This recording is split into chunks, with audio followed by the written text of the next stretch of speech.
Exercice numéro 5. On vous dit qu'une moto roule rectiligneusement selon un axe OX horizontal. Donc un axe OX horizontal, et vous avez donc le centre de la moto qui va se retrouver le long de cet axe. On donne ci-dessous les valeurs de l'abscisse X du centre de gravité de la moto toutes les 0,2 secondes. Donc voilà la valeur de X toutes les 0,2 secondes. 3, 9, 15, etc. Vérifiez que pour tout t, donc à chaque instant t qui appartient à 0,2, 1,4 secondes, l'abscisse x de t du centre de gravité de la moto est donnée par la relation x de t égale moins 3 plus 30 fois t. Alors, comment vérifier cela? Il suffit de calculer ce que ça fait. À t égale 0,2, ça nous fait moins 3 plus 30 fois 0,2. Donc x de 0,2 est égal à moins 3 plus 30 fois 0,2. Je remplace t par 0,2. Ça nous donne quoi comme résultat? Eh bien, 0,2 multiplié par 30, ça va nous faire 6. Moins 3 plus 6, ça va nous faire 3. Ça donne 3. Si vous faites la même chose à 0,4, moins 3 plus 30 fois 0,4, vous trouverez 9. Moins 3 plus 30 fois 0,6, vous trouverez 15. Vous trouverez 21 pour 0,8, 27 pour 1, 33 pour 1,2, 39 pour 1,4. Donc, manifestement, cette expression-là fonctionne bien pour chacun des instants compris entre 0,2 et 1,4. Quelle est l'abscisse du centre de gravité de la moto à l'instant t égale 0? T égale 0, x de 0, c'est égal à moins 3 plus 30 fois 0, ce qui fait donc moins 3 mètres. La voiture, à l'instant t égale 0, elle est à l'abscisse. Si là c'est l'abscisse 3, là ça sera l'abscisse moins 3. 3, 6, 9, 15, etc. etc. Rappelez la relation entre la vitesse instantanée du centre de gravité de la moto à un instant t et la fonction x de t, donc la fonction qui donne l'abscisse. Eh bien, la vitesse instantanée, elle est égale à la dérivée de la fonction x de t par rapport au temps, qu'on peut noter également x' de t. Mais en physique, on préfère cette notation. Donc la dérivée de la fonction x de t par rapport au temps. Voilà comment est-ce qu'on peut décrire cette notation. Dérivée de la fonction x de t par rapport au temps. Euh, Question suivante. En déduire la valeur de la vitesse à chaque instant donné dans le tableau. Eh bien, comme on vient de le voir, la vitesse à chaque instant, c'est la dérivée de x de t par rapport au temps, c'est-à-dire c'est x' de t. Et x' de t c'est quoi? C'est moins 3 plus 30t. Donc ça fait moins 3 plus 30 fois t. Prime.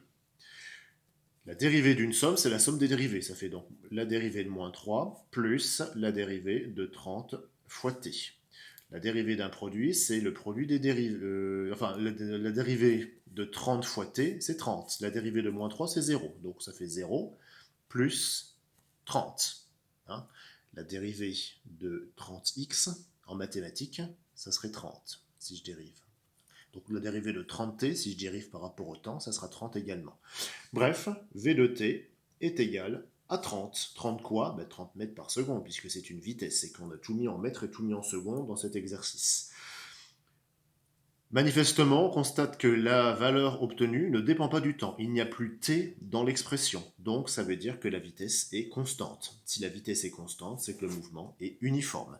La vitesse ne dépend plus du temps. Quand on dérive cette expression, le temps disparaît. La vitesse est constante. Vous pouvez s'en douter un petit peu, puisqu'on constate que x de t est une fonction affine.